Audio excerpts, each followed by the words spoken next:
നമസ്കാരം,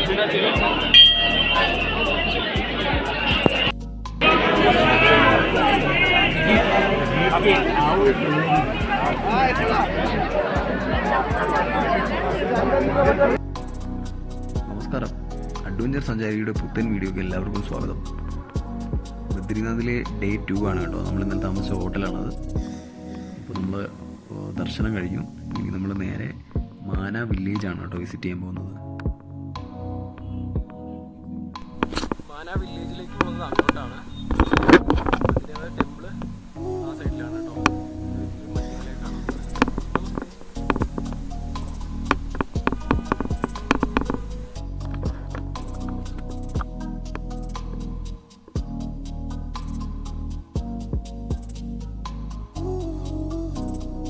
ബദ്രിനാഥ് ക്ഷേത്രത്തിൻ്റെയും അതിൻ്റെ പരിസര പ്രദേശങ്ങളിലൊക്കെ നല്ല രീതിയിൽ ഡെവലപ്മെൻറ്റ് പ്രോജക്ട്സ് ഒക്കെ നടക്കുന്നുണ്ട് കേട്ടോ.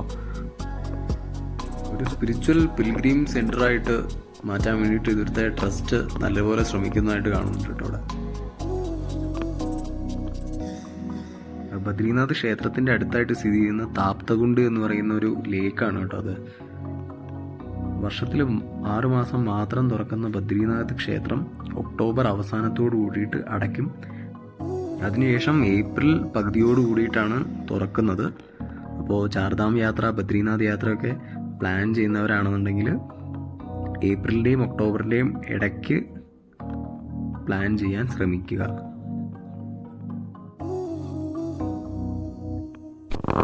നമുക്കൊരു ടാക്സി ഉണ്ട് കേട്ടോ. ഷെയർ ടാക്സിയാണ്. അങ്ങോട്ടാണ് നമുക്ക് പോകേണ്ടത്. ആ മലയുടെ സൈഡിലോട്ടാണ് മാന വില്ലേജ്. നമുക്ക് അങ്ങോട്ട് പോകണം.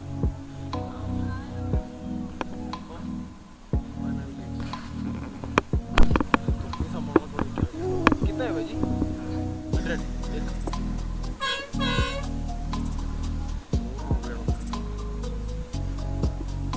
ये हम का है ना? कितना? मनाली. കഞ്ചാവിൻ്റെ ബാഗാണ് കേട്ടോ. ഹോം ബാഗുകളാണ്. അത് 450 രൂപയാണ്.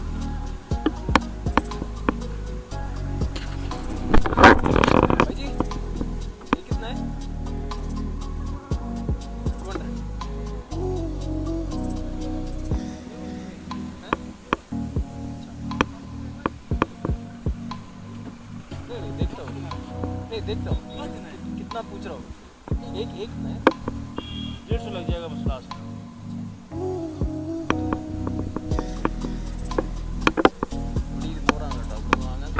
कितना क्या है? 100 रुपये. पूरा 100 है. ये कितना है?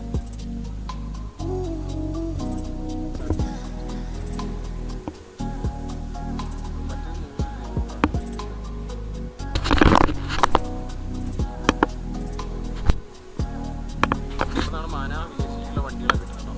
അത്യാവശ്യം കുറേ ടാക്സി സർവീസും കാര്യങ്ങളൊക്കെ ഉണ്ട്. അത്യാവശ്യം വണ്ടി 60-70 കിലോ ഉള്ള ഒരു മനുഷ്യനെ പുറത്ത് ഒരു കൊട്ടയിലിരുത്തിക്കൊണ്ട് കിലോമീറ്ററുകളോളം സഞ്ചരിക്കുന്ന മനുഷ്യരാണ് കേട്ടോ ഈ കാണുന്നത്. അത് കാണുമ്പോൾ നമുക്ക് കുറച്ച് പരിതാപകരമായിട്ട് തോന്നുമെങ്കിലും ആ വരുമാനത്തിലൂടെയാണല്ലോ പല കുടുംബങ്ങളുടെയും അത്താണി.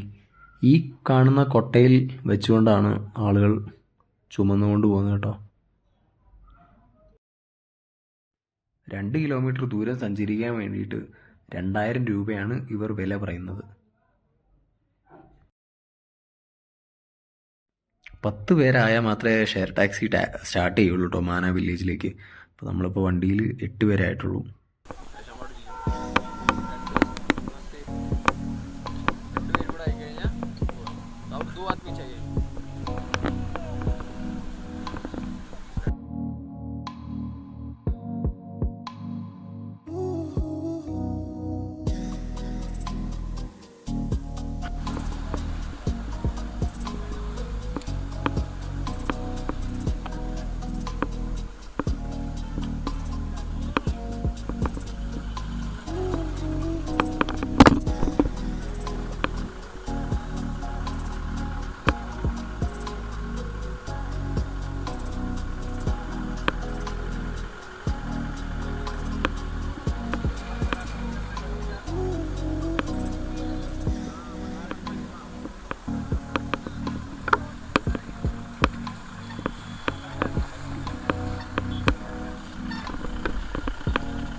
മാന വില്ലേജ് പോകുന്ന വഴിക്ക് കണ്ട ഒരു മഞ്ഞുപാളികളാണ് കേട്ടോ ഇത്.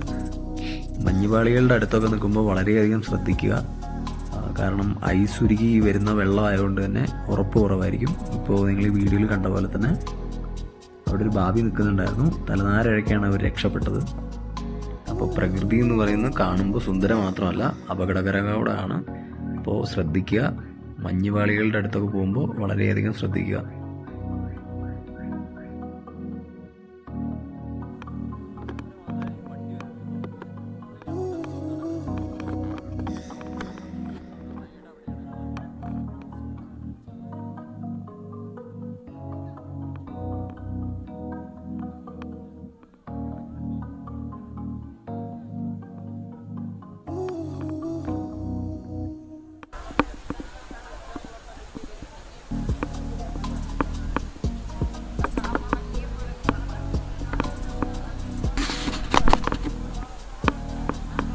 ഇതിന് നമ്മളവിടെ ചോദിച്ചപ്പോൾ 2 കിലോമീറ്റർ 2000 രൂപയാണ് കേട്ടോ റേറ്റ് വന്നത്.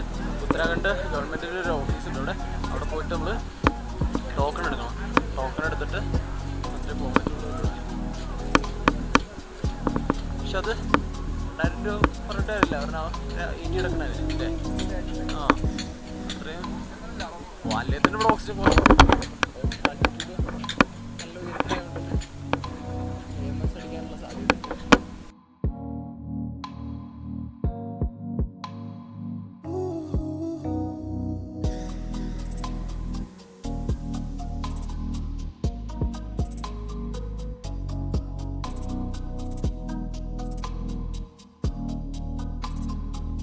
മാന വില്ലേജിലെ ലോക്കൽ വില്ലേജേഴ്സ് എന്ന് പറഞ്ഞു കഴിഞ്ഞാൽ അത്രയും ക്യാമറ ഓറിയൻറ്റഡ് ഒന്നുമല്ല. അവർ ക്യാമറ കണ്ടു കഴിഞ്ഞാൽ അപ്പം മുഖം തിരിക്കും. ക്യാമറ എടുത്തുകൊണ്ട് നമ്മൾ കടയിലോട്ട് ചെല്ലുമ്പോൾ തന്നെ അവർക്കൊരു അതൃപ്തി ഉണ്ട് കേട്ടോ.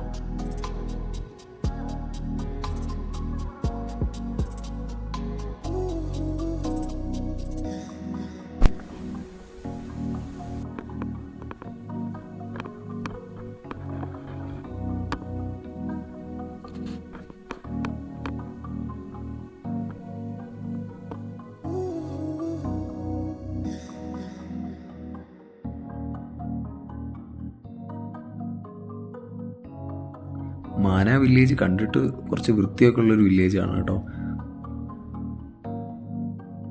ധാരാളം ചിത്രകലകളൊക്കെ പോകുന്ന വഴിക്കാണ് കേട്ടോ.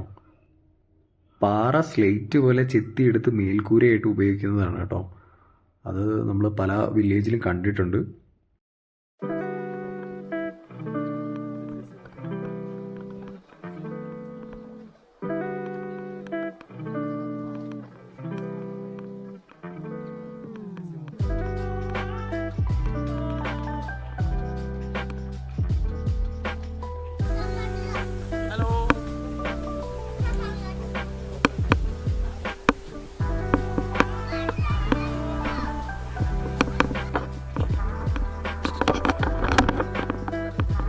അവിടെ ഒരു ആമീഡ് തൊപ്പി ഉണ്ടായിരുന്നു കേട്ടോ. അതിൻ്റെ വില ചോദിക്കാനായിട്ട് ഞാൻ കടയിൽ കയറി.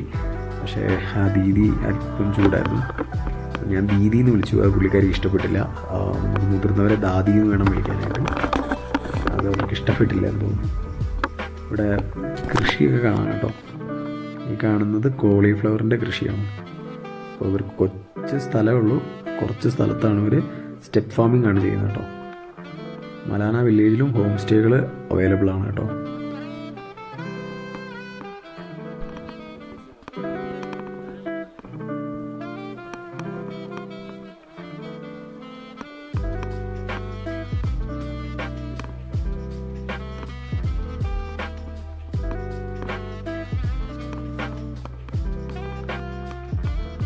ഇവിടുന്ന് ചൈന ബോർഡറിലേക്ക് 38 കിലോമീറ്റർ മാത്രം ദൂരമേ ഉള്ളൂ. അതുകൊണ്ട് ഇവിടെ ധാരാളം കാണപ്പെടുന്ന ഉദ്യോഗസ്ഥരെന്ന് പറയുന്നത് ITBP-കാരാണ് കേട്ടോ. അതുകൊണ്ട് അവരുടെ സുരക്ഷയുടെ അണ്ടറിലാണ് മാന വില്ലേജും ബദ്രീനാഥ് എന്ന് പറയുന്ന സ്ഥലവും.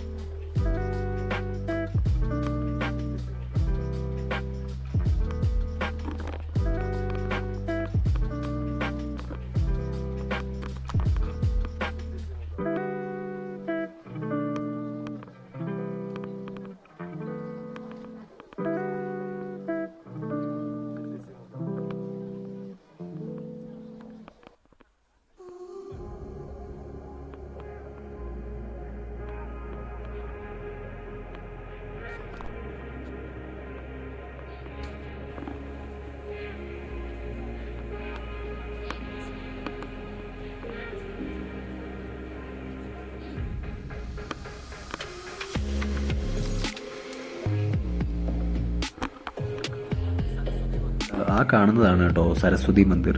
ഒരു റിലീജിയസ് പ്ലേസ് ആയതുകൊണ്ട് തന്നെ നല്ല തിരക്കുള്ള സ്ഥലമാണ്. ഇവിടെ നിന്നാണ് സരസ്വതി നദി ഉത്ഭവിക്കുന്നത് കേട്ടോ. ഇവിടുന്ന് തുടങ്ങുന്ന സരസ്വതി നദി കുറച്ച് മുന്നോട്ട് ഒഴുകിയതിന് ശേഷം ഭൂമിക്കടിയിലൂടെ ഒഴുകി വാരണാസിയിലെ പ്രയാഗ്രാജിലാണ് പിന്നെ കാണപ്പെടുന്നത് കേട്ടോ.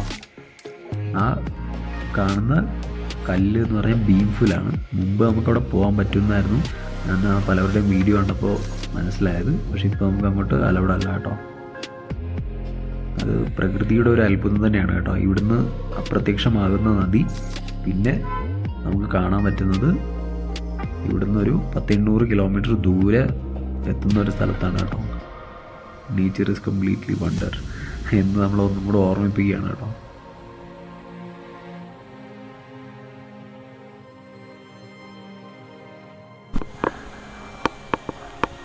സരസ്വതി നദിയാണ് അവിടെ നിന്ന് ഉത്ഭവിച്ച് ഇവിടെ വന്ന് ഇവിടുന്നാണ് ഭൂമിയുടെ അടിയിലോട്ട് ഒഴുകുന്നത്.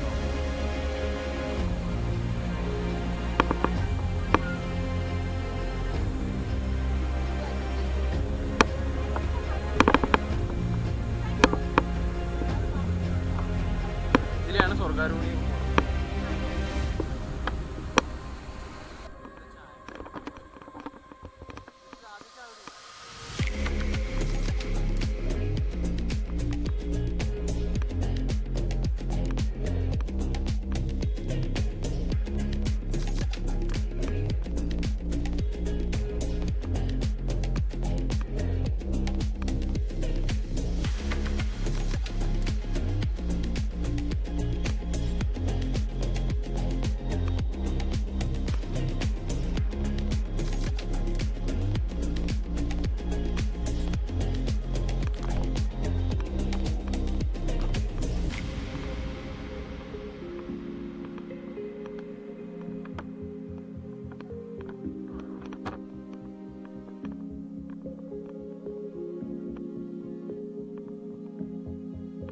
ഇന്ത്യയിലെ ആദ്യത്തെ ചായക്കടയാണ് കേട്ടോ കാണുന്നത്.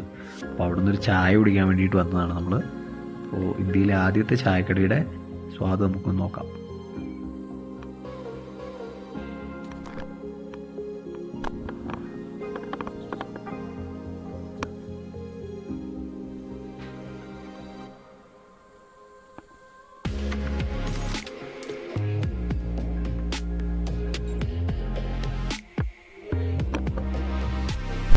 ഫസ്റ്റ് ചായ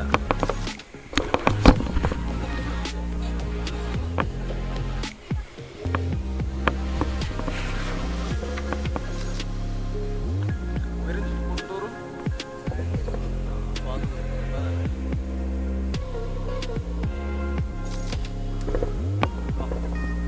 നാച്ചുറൽ പാറയിൽ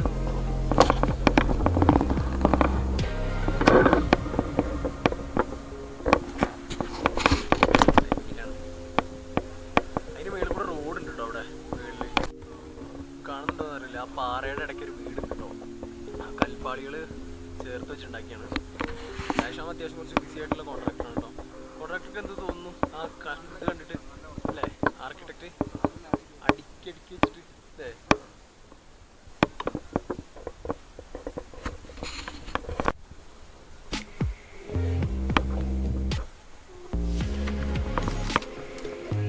ഒരാളോട് ആസ്വദിച്ചിരുന്ന് ചായ വിളിച്ചോണ്ടിരിക്കുകയാണോ?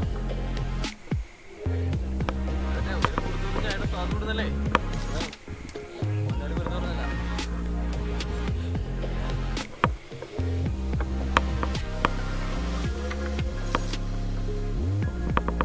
നല്ല ഹൈറ്റുള്ള മലയാണ് കേട്ടത്. നമ്മളതിൻ്റെ നമ്മൾ അതിൻ്റെ ക്യാമറയിൽ എന്തുമാത്രം കിട്ടുന്നത് അറിയില്ല. ആ റേഞ്ചാണ് റേഞ്ച് ഉണ്ട്. ജിയോയ്ക്കും റേഞ്ച് ഉണ്ട്. BSNL range. അപ്പോൾ ഇതിൻ്റെ അപ്പുറമാണ് മറ്റേ ചൈന ബോർഡർ വരുന്നത്. ഈ മലയുടെ അപ്പുറം എന്ന് പറയുന്നത് ടിബറ്റാണ്. അതിലെ വഴിയുണ്ട്, ഞാൻ നേരത്തെ വീഡിയോയിൽ കാണിച്ചിരുന്നു. അപ്പോൾ അത് നമുക്ക് പോകാൻ പറ്റില്ല. ഇന്ത്യൻ ആർമിക്ക് മാത്രമേ പോകാൻ പറ്റുള്ളൂ. അവിടെ വണ്ടി പോകുന്നുണ്ട് കേട്ടോ, ട്രക്കുകൾ പോകുന്നുണ്ട് ആർമിയുടെ പോയിട്ട്. അതെ, ഇത് തന്ത്രപ്രധാനമായിട്ടുള്ള ആയിട്ടുള്ള സ്ഥലമായതുകൊണ്ട് തന്നെ റോഡൊക്കെ, അങ്ങോട്ടുള്ള റോഡ് നല്ല റോഡാ, പക്ഷെ മാനയുടെ ഇവിടുന്ന് ഇങ്ങോട്ട് റോഡ് പണി നടക്കുന്നുള്ളൂ ഇപ്പോൾ.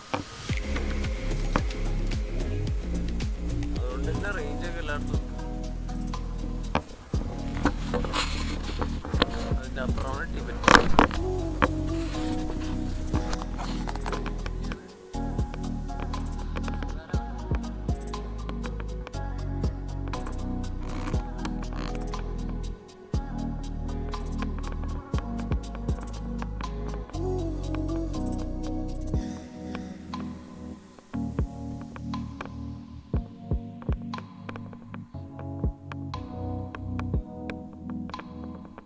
നമുക്ക് വേറെ കുറച്ച് തിരക്കുകൾ ഉള്ളതുകൊണ്ട് വസുധര വെള്ളച്ചാട്ടത്തിലേക്ക് നമ്മൾ പോകുന്നില്ല.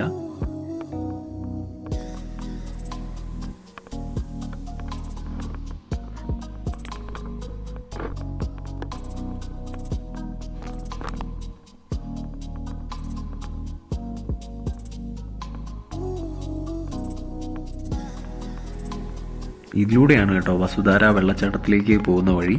ഇവിടുന്ന് ഒരു 4.5 കിലോമീറ്റർ ദൂരമുണ്ട്. വൺ സൈഡ് ഒരു 1 അവർ സമയമെടുക്കും. നമ്മളെന്തായാലും പകുതി വരെ മാത്രമേ പോയിട്ടുണ്ടായിരുന്നുള്ളൂ. അതിനുശേഷം നമ്മൾ തിരിച്ച് പോകുന്നു കേട്ടോ. പിന്നെ ചെറിയ രീതിയിൽ ഓക്സിജന്റെ പ്രശ്നമുണ്ട് കേട്ടോ ഇവിടെയൊക്കെ.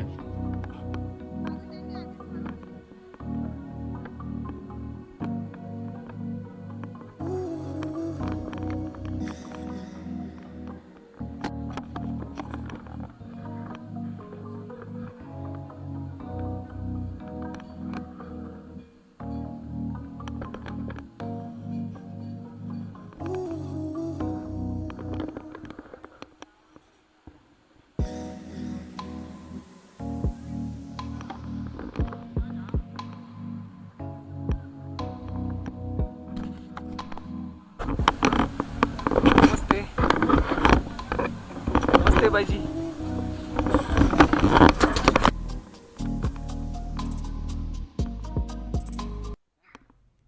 അവിടെ ഒരു ചെറിയ ഗുഹയിലായിട്ട് ഒരു സന്യാസി സ്വാമിജി ഇരിക്കുന്നുണ്ടായിരുന്നു കേട്ടോ. അപ്പോൾ നമ്മൾ വീഡിയോ എടുക്കുന്നുണ്ടപ്പോൾ പുള്ളി പറ്റില്ലെന്ന് പറഞ്ഞു. എന്നിട്ട് നമ്മൾ അവിടെ ഒന്ന് സംസാരിച്ചിട്ട് പോന്നു കേട്ടോ. കുഴപ്പമില്ല, അതിൽ ഓരോരുത്തർക്കും ഓരോ താല്പര്യങ്ങളല്ലേ.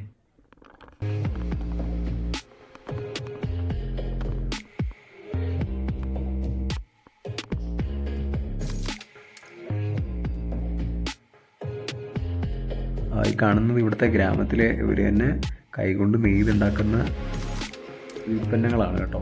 ഇതിപ്പോൾ നമ്മൾ നേരത്തെ അവിടെ കണ്ട സ്ലേറ്റ് കൊണ്ട് നിർമ്മിച്ചിട്ടുള്ള ഒരു വീടാണ് കേട്ടോ. പാറയുടെ സ്ലേറ്റാണിത്. അപ്പോൾ തണുപ്പ് കാലത്തൊക്കെ തണുപ്പിനെ പ്രതിരോധിക്കാനും ഇതൊക്കെ ഉപകാരപ്പെടും. നല്ല അത്യാവശ്യം ബലമുള്ള പാറ പ്ലേറ്റുകളാണ് കേട്ടോ. ടോട്ടലി മാന വില്ലേജ് എന്ന് പറഞ്ഞു കഴിഞ്ഞാൽ കൊച്ചു ഗ്രാമമാണ്. അധികം ആളുകളൊന്നും താമസിക്കുന്നില്ല. വളരെ കുറച്ച് ആളുകൾ മാത്രം താമസിക്കുന്ന ഒരു കൊച്ചു ഗ്രാമമാണ് മാന വില്ലേജ് എന്ന് പറയുന്നത്. നല്ല പടങ്ങളൊക്കെ അവിടെ ഇവിടെ ഒക്കെ ആയിട്ട് വരച്ചു വെച്ചിട്ടുണ്ട് കേട്ടോ. ഗ്ലേഷ്യറിന്റെ കട്ടയാണ് കേട്ടോ. നേരത്തെ ഞാൻ കഴിഞ്ഞ വീഡിയോയിൽ കണ്ടിട്ടുണ്ടാവും. നേരത്തെ ഞങ്ങൾ വന്നുകൊണ്ടിരിക്കുമ്പോൾ ഒരു രീതി അവിടെ നിൽക്കണ്ടായിരുന്നു. ഇത് അതിനോട് അറ്റാച്ച് ആയിട്ട് അതുകൊണ്ട് ഇടിഞ്ഞു വിടല്ലേ. മൊത്തം ഒന്ന് കട്ടി കുറയും. മഞ്ഞൂരിക്കൊണ്ടിരിക്കുമ്പോഴേ മൊത്തം ഇതായിക്കൊണ്ടിരിക്കുന്നുണ്ട് കേട്ടോ. അവിടെ ഒരു പാലം പണിയുന്നുണ്ട്. അവർ ഇനി വരുമ്പോൾ അങ്ങോട്ടധികം പാലം ഇവിടെ പണി കിട്ടുന്ന സ്ഥലമാണ് തോന്നുന്നത് കേട്ടോ.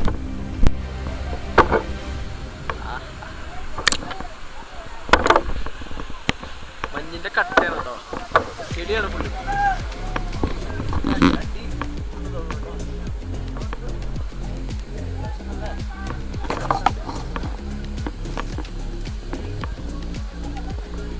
നല്ല ഉയരത്തിൽ നിന്നാണ്. നേരത്തെ ഇതാണ് എന്തോ ഭാഗ്യത്തിന് ആ ചേച്ചിന്റെ നേരത്തെ ഇട്ടില്ല, തലേ വീട്.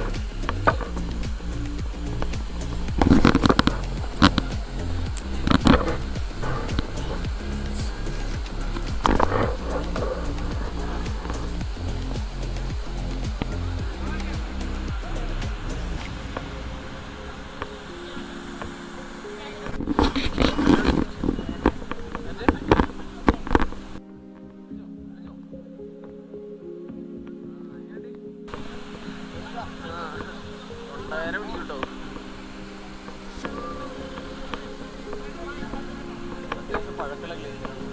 ഗ്ലേഷ്യർ തന്നെയാണ്.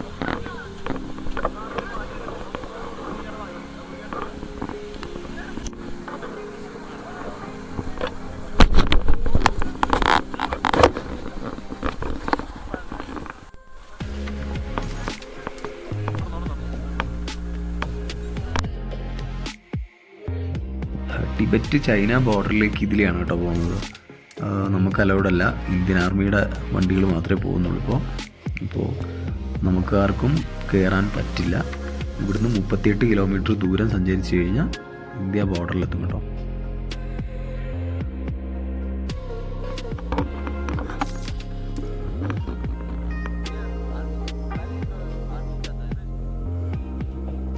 ഈ പുള്ളി ഇവിടുത്തെ ഒരു ലോക്കലാണ് കേട്ടോ. ഈ പുള്ളി പറയുന്നത് ഗാസ്തൂലി വരെ പോകാൻ പറ്റും. ഗാസ്തൂലിൻ്റെ അവിടെ നിന്നാണ് ബോർഡർ തുടങ്ങുന്നത്.